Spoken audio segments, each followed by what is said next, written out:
नमस्कार मित्रांनो, तर आजच्या व्हिडिओमध्ये आज आपण पाहणार आहोत प्रोफेसर ऑफ नेशन या युट्यूब चॅनलमध्ये। आज आपण 100 दिवस 100 औषधी या औषधाच्या सिरीजमध्ये आज आपण माहिती पाहणार आहोत झिरोडॉल एसपी औषधाबद्दलची।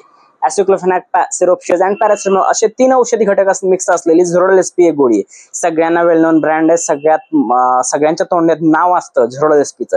तर चला तर आपण आज पाहूयात काय आहे झिरोडॉल एसपी मध्ये। झिरोडॉल एसपी मध्ये ॲसिक्लोफेनॅक 100 mg, सिरोपशियस 15 mg आणि पॅरासिटामॉल। तर साधारणतः आपण पाहिलं तर ॲसिक्लोफेनॅक एक एनाल्जेसिक ड्रग आहे। एनाल्जेसिक म्हणजे नॉन स्टेरॉइडल अँटी इन्फ्लेमेटरी ड्रग्सच्या कॅटेगरीमध्ये झिरोडॉल एसपी ही गोळी येते।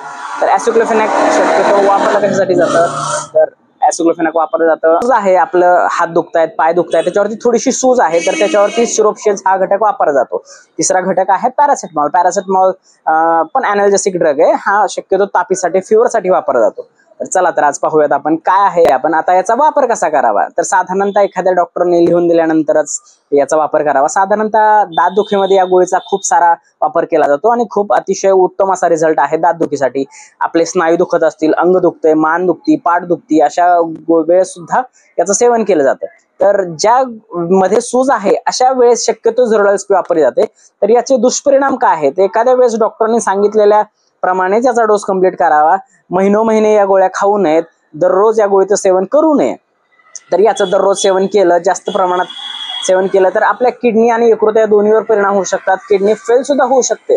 तर झिरोडॉल एसपीचं सेवन सारखं करू नका। ही काय कॉम्प्लिमेंटरी मल्टीव्हिटॅमिन टॅबलेट नाहीये, याचं सारखं सेवन करायला। चला तर याचे लक्षणं कमी करण्यासाठी, म्हणजे आपले अंगदुखी, मानदुखी, पाठदुखी याचं कमी करण्यासाठी तुम्ही शक्यतो व्यायाम करा, शरीराला पुरेसा अन्न घटक, चांगले अन्न घटक असलेला आहार घ्या। तर बघूयात आता आपण, तुम्हाला तर माहिती आहे आपण पाहत आहोत 100 दिवस 100 औषधाबद्दलचं। तर आपण आज एक एनाल्जेसिक गोळीबद्दलची माहिती बघितली आहोत। तर आता याच्या पुढे आपण आहेत ना non steroidal anti inflammatory drugs याच्यामधल्याच एका दुसऱ्या गोळीबद्दलची, दुसऱ्या औषधाबद्दलची माहिती घेणार आहोत।